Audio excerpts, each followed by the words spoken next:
नमः शिवाय। हर हर महादेव शंभु।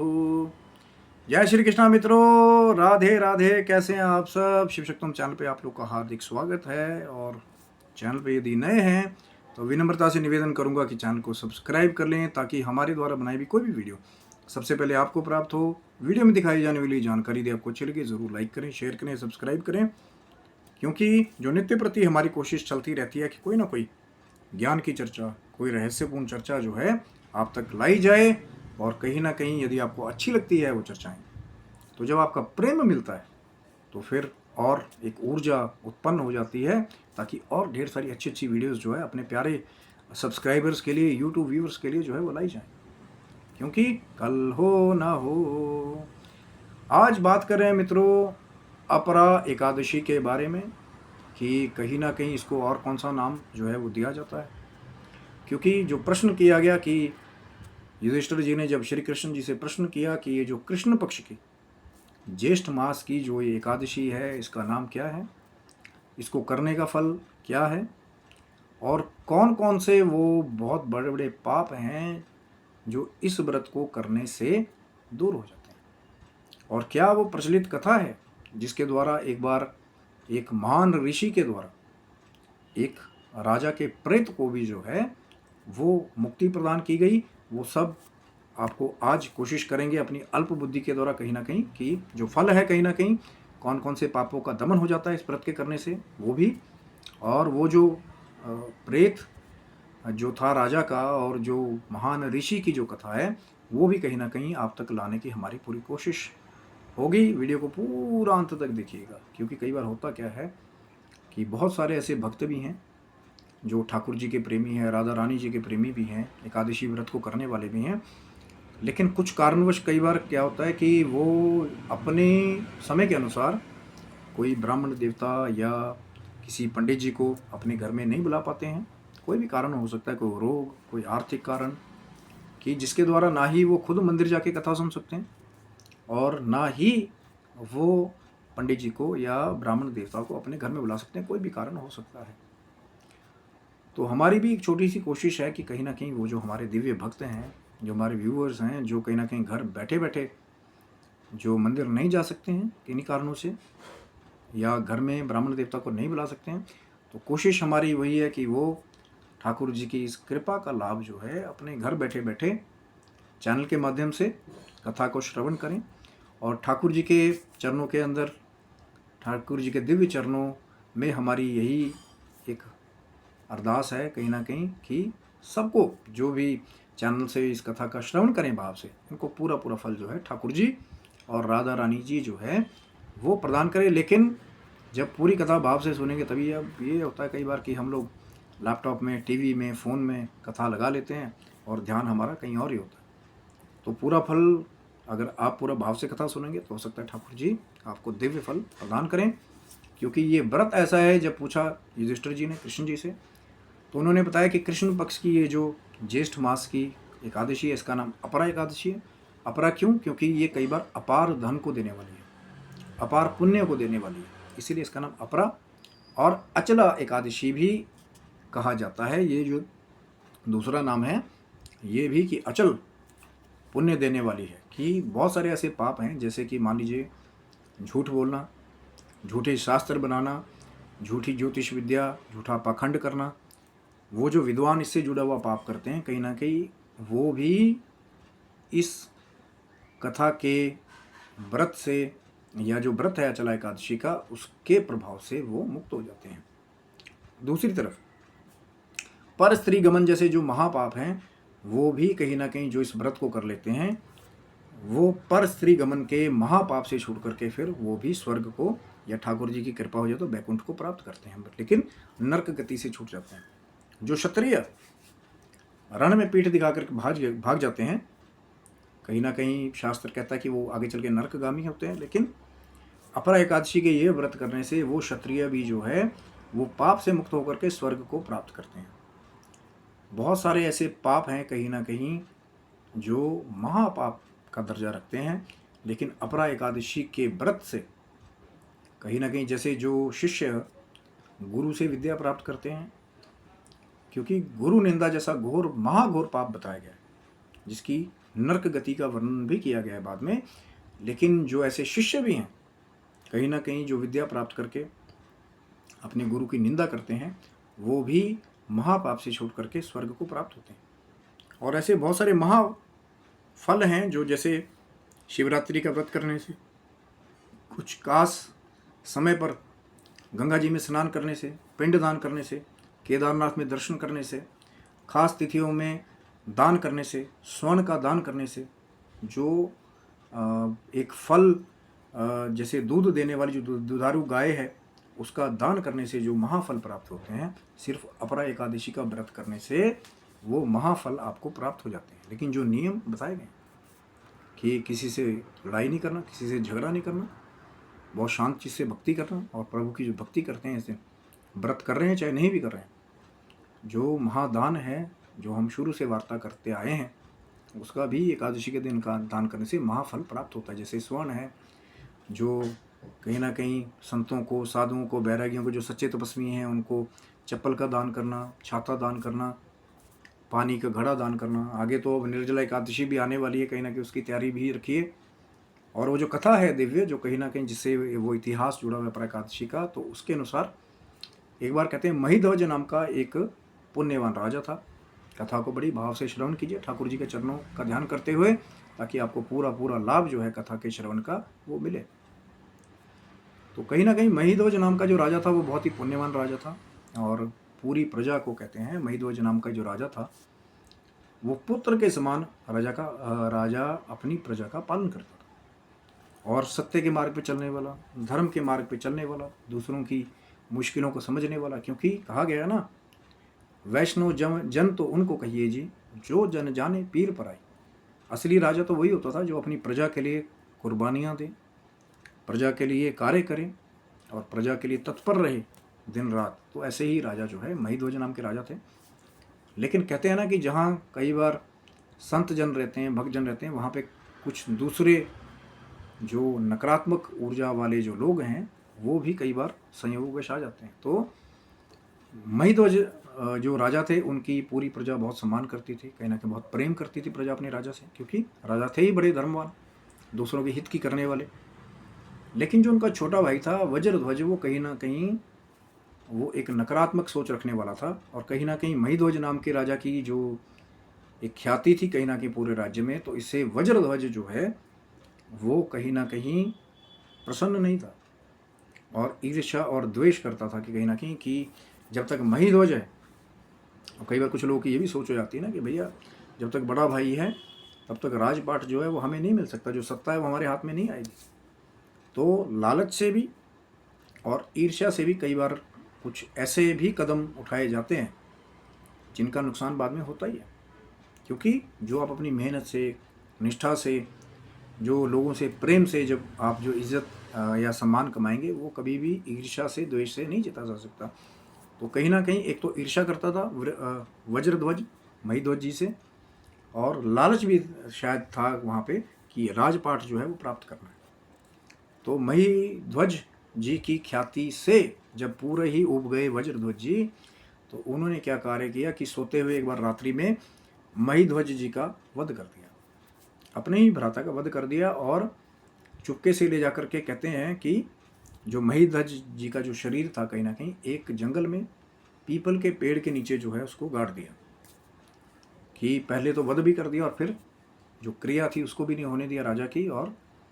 आप कहते हैं कई बार जब ऐसी ही मृत्यु जो है कहीं ना कहीं असमय अकाल मृत्यु प्राप्त होती है, तो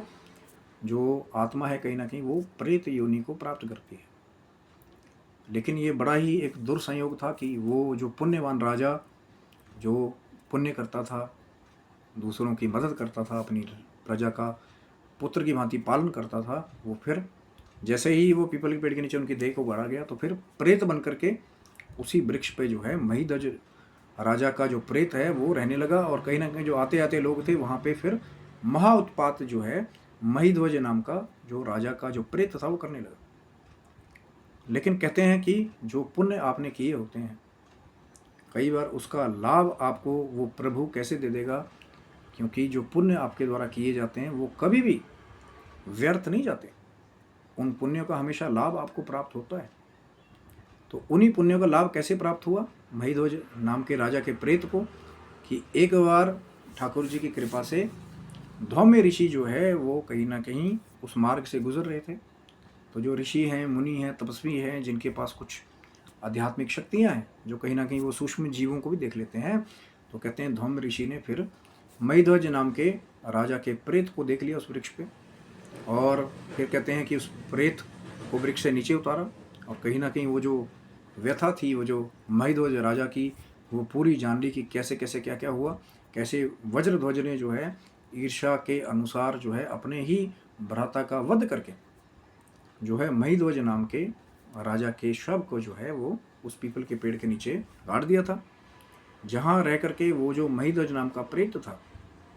वो उत्पात कर रहा था। क्योंकि जो आम जन थे वो कहीं ना कहीं बड़े डरते थे वहाँ पे कि यहाँ प्रेत है, प्रेत का निवास है वृक्ष के नीचे। लेकिन जो आध्यात्मिक ऊर्जाओं से भरे हुए जो ऋषि थे, धौम्य ऋषि, कहीं ना कहीं उन्होंने राजा की व्यथा को जान लिया। अब वहाँ पे ये कहते हैं कि फिर एक तो ऋषि ने जो पारलौकिक ज्ञान था, कहीं ना कहीं मुक्ति का, मोक्ष का, वो ज्ञान जो है वो प्रेत, जो महिध्वज नाम का राजा का प्रेत था, उसको दिया। क्योंकि बहुत जगह ये वर्णन है कि जो अगर प्रेत योनि से कई बार मुक्ति दिलाने के लिए जो है भगवत गीता का भी पाठ जो है वो किया जाता है, या कुछ भगवत श्लोक ऐसे हैं जो वो मृत आत्मा को भी मुक्ति देने वाले हैं, जो ठाकुर जी की कृपा से ही प्राप्त हुए हैं। तो धौम्य ऋषि ने भी पारलौकिक ज्ञान जो है वो महिध्वज नाम के राजा के प्रेत को दिया। और दूसरा उपाय क्या किया कि धौम्य ऋषि को वहाँ पे दया भी आ गई कि कैसे जो राजा को, जो उसने महान कार्य पहले किए, कहीं ना कहीं कि एक गलत व्यक्ति के क्रियाकलाप की वजह से राजा को प्रेत योनि प्राप्त हुई। क्योंकि वो तो धर्म करने वाला था, धर्म कर्म करने वाला था, लोगों का हित करने वाला था, लोक कल्याण करने वाला था। तो इस व्यथा से धौम्य ऋषि ज़्यादा व्यथित हुए कि एक पुण्य के मार्ग पे चलने वाला राजा था, लेकिन छोटे भाई की ईर्ष्या ने कहीं ना कहीं कहाँ राजा की आत्मा को कैसी गति प्रदान की। तो फिर धौम्य ऋषि जो है विचार करने लगे कि कैसे जो ये महिध्वज नाम के राजा का प्रेत है, इसकी मुक्ति कैसे हो, इसे महापुण्य जो है वो कैसे मिले। तो फिर उन्होंने कहा कि ज्ञान देने के बाद उन्होंने ये संकल्प किया कि वो जो कृष्ण पक्ष की ज्येष्ठ मास की जो अपरा एकादशी है उसके व्रत को खुद ही करेंगे, क्योंकि प्रेत कैसे कर सकता था। और ये भी कहा गया है कि जब किसी का कोई भी करने वाला ना हो तो वहाँ का राजा या कोई संत, बैरागी, या कोई भी जो उचित लोक कल्याण की सोच रखने वाला मनुष्य है, वो भी किसी के निमित्त कई बार कर्म कर सकता है। कई बार ऐसा बहुत जगह विवरण मिलता है कि बहुत सारे भक्तों ने दूसरों के निमित्त, कई बार जैसे जिनकी मुक्ति नहीं हुई तो उनका पिंडदान स्वयं किया। कई बार कुछ ब्राह्मण देवता भी स्वयं जो है दूसरों की मुक्ति के लिए वो कार्य कर देते हैं। और जो ऋषि संतान है, कहीं ना कहीं फिर धौम्य ऋषि ने ये संकल्प कर लिया कि मैं इस प्रेत के लिए जो है, ये जो राजा महिध्वज की आत्मा है, इसके लिए मैं अपरा एकादशी का व्रत करूँगा। जो यही एकादशी जिसके महात्म्य के बारे में हम बात कर रहे हैं कि कृष्ण पक्ष की ज्येष्ठ मास की एकादशी, तो धौम्य ऋषि ने फिर संकल्प करके वो अपरा एकादशी का नियम के द्वारा व्रत किया।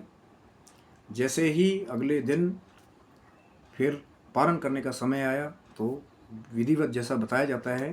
कि द्वादशी रहते पारण करना है। अब ये उनके लिए अलग है कि अगर जो वैष्णव हमारे बंधुजन हैं वो अलग अगर व्रत करते हैं द्वादशी युक्त, तो वो अपने हिसाब से पारण का समय उनका होता है, अगर अलग कर रहे हैं तो। और जो सूर्योदय के हिसाब से व्यवस्था है जो समार्तों के लिए कि द्वादशी से पहले पहले कहीं ना कहीं उस व्रत को करना है। लेकिन हरिवासर का भी उसमें जो है कहीं ना कहीं आपको ज्ञान होना चाहिए कि हरिवासर के बीच में पारण ना हो, या प्रातःकाल जैसे सूर्योदय के बाद वो पारण का समय बताया जाता है। तो कहीं ना कहीं फिर ऋषि ने वैसे ही किया, व्रत को किया संकल्प के द्वारा, नियम के द्वारा, और अगले दिन पारण करके फिर वो जो व्रत का जो पुण्य था कहीं ना कहीं संकल्प के द्वारा उसको राजा महिध्वज को समर्पित कर दिया। और उसके प्रभाव से हुआ क्या कि जो राजा महिध्वज थे वो महापुण्य को प्राप्त करते हुए एक दिव्य विमान में बैठ करके फिर जो है स्वर्ग लोक के लिए गए। कि कहाँ तो वो प्रेत योनि में भटक रहे थे पीपल के वृक्ष के ऊपर, लेकिन जो उनके पुराने पुण्य कर्म थे उनके प्रभाववश जब कहीं ना कहीं धौम्य ऋषि का वहाँ से आना हुआ, अब ये तो कृपा ठाकुर जी की है कि हरि अनंत हरि कथा अनंता, ये सब बाकियों को लगता है कि संयोगवश हो गया होगा, लेकिन जो पुण्य कर्म हम कहीं ना कहीं करते हैं, क्या पता कहाँ जा करके वो आपका उद्धार कर दें। जैसे कि कृपा हुई थी महिध्वज प्रेत के ऊपर, जब धौम्य ऋषि वहाँ से गुजरे, उन्होंने पारलौकिक ज्ञान का भी प्रचार जो है वो दिया महिध्वज नाम के प्रेत को, और कहीं ना कहीं वहाँ पे स्वयं इस अपरा एकादशी के व्रत को किया नियम से, और फिर अगले दिन जो पुण्य फल था वो समर्पित कर दिया, जिसके उसी प्रभाव से जो राजा कहीं ना कहीं पीपल के वृक्ष के ऊपर जो है यातनाएं पा रहा था, कहीं ना कहीं जो मुक्त नहीं हो रहा था, जो लोगों को उत्पात करके तंग कर रहा था, वही राजा फिर दिव्य विमान में बैठ करके मुक्त होकर के फिर स्वर्गलोक हो गया। ये प्रभाव है इस अपरा एकादशी के व्रत का, कि बड़े बड़े जो पाप हैं कहीं ना कहीं, निंदा, चुगली, झूठ बोलना, जैसा मैंने पहले वार्तालाप किया था, तो उन पापों से भी ये जो महाव्रत है कहीं ना कहीं इसके महाफल का वर्णन करने की जीवा तो मुझे नहीं लगता किसी के पास होगी, कि इतना पुण्यदायी जो है व्रत है, जो प्रेत योनि जैसे एक यातना देने वाली योनि को भी जो मुक्त कर दे, वो ये अपरा एकादशी का व्रत है। और जैसा मैंने पहले बताया कि इसको करने से महापुण्य की प्राप्ति होती है। कहीं महाशिवरात्रि का जब भक्त पूरी पूरी रात बैठ करके व्रत करते हैं, उसका भी फल अपरा एकादशी के व्रत से, कुछ खास तिथियों में जब केदारनाथ का दर्शन करते हैं, जैसा मैंने आपको पहले बताया, उसका भी फल, खास तिथियों में जैसे सूर्य जब मकर राशि में आ जाते हैं, कहीं ना कहीं गंगा जी का स्नान करने का और वहाँ पे पिंडदान करने का जो फल प्राप्त होता है, वो फल वो भी प्राप्त हो जाना। और कई बार जो हमारे पितृ हैं, जब हम दिव्य व्रत करते हैं तो कई बार उनकी भी तृप्ति इन्हीं महाव्रतों से, जो एकादशी के महाव्रत हैं, इनको करने से भी हो जाती है। लेकिन यदि व्रत नहीं भी कर रहे हैं तो हर बार एक ही बात कहते हैं कि भैया इस दिन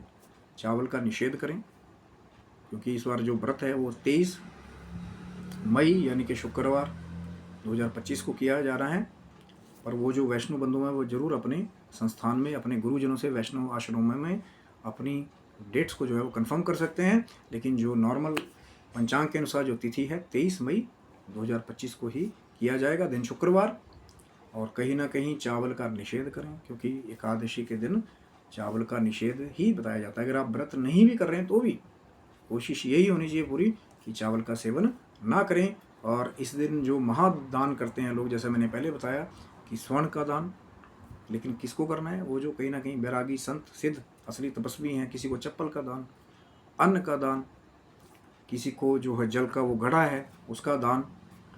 और फल का दान, ये महादानों में से एक है कहीं ना कहीं। किसी को अब गर्मी आ रही है, वस्त्र का दान,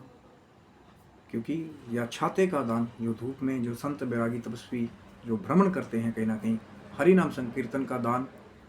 कि खुद भी कीर्तन किया और दूसरों को भी कराया। अगर नहीं कोई दूसरा है तो चाहे एकांत में खुद ही हरि नाम संकीर्तन किया। जो पूरी रात जागरण अगर कर सकते हैं इस एकादशी व्रत का, तो पूरा पूरा फल जो है लेने के अधिकारी हो जाते हैं। लेकिन अगर पूरी रात नहीं अगर आप जागरण कर सकते, आप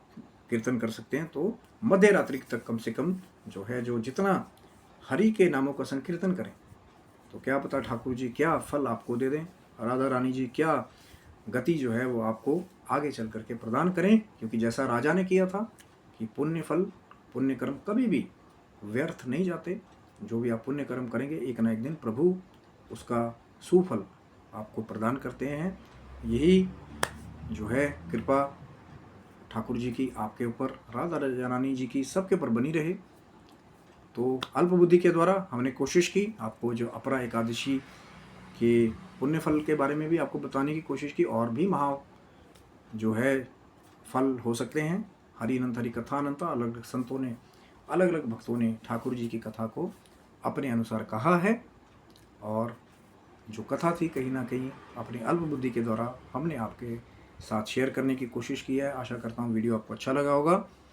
ज़रूर इस महाव्रत को यदि कर पाएँ तो करें, उसका पुण्य लाभ लें। लेकिन अगर व्रत नहीं भी कर पा रहे हैं तो जितना ठाकुर जी के मंत्र का जाप, ओम नमो भगवते वासुदेवाय, जय श्री कृष्णा, जय श्री राम, जो भी ठाकुर जी का मंत्र आपको प्रिय लगे, वो पाठ करके आप महाफल जो है वो प्राप्त कर सकते हैं। लेकिन यदि व्रत नहीं भी करें तो भी ख्याल रखिए कि चावल का निषेध करना है, चावल नहीं खाना है। और कहीं ना कहीं ठाकुर जी की जप से, तपस्या से, कीर्तन से, भजन से, जैसी भी हरि सेवा आप कर पाएँ भाव से, वो आपको पुण्य दे, लाभ दे, यही कहीं ना कहीं हमारी मनोकामना है। और ठाकुर जी के चरणों में जिन्होंने भी भाव से कथा को चैनल से भी श्रवण किया है, उनको पूरा फल वो दिव्य ठाकुर जी, माँ राधा रानी जी जो है उनको दिव्य फल प्रदान करें, यही हमारी ठाकुर जी के और राधा रानी जी के चरणों में अरदास है। तो ये था मित्रों वीडियो, आशा करता हूँ आपको अच्छा लगा होगा। ज़रूर लाइक करें, शेयर करें, सब्सक्राइब करें, क्योंकि आगे भी हमारी कोशिश है कि नित्य प्रति अच्छी ज्ञान की चर्चाएँ आप तक लेकर के आनी है। और कहीं ना कहीं आप स्वस्थ रहें, मस्त रहें, भगवान शिव की, माँ जगदम्बा की कृपा भी आपके ऊपर बनी रहे। तब तक के लिए हर हर महादेव शंभू। जय माता दी, जय श्री कृष्णा, राधे राधे मित्रों आप सबको।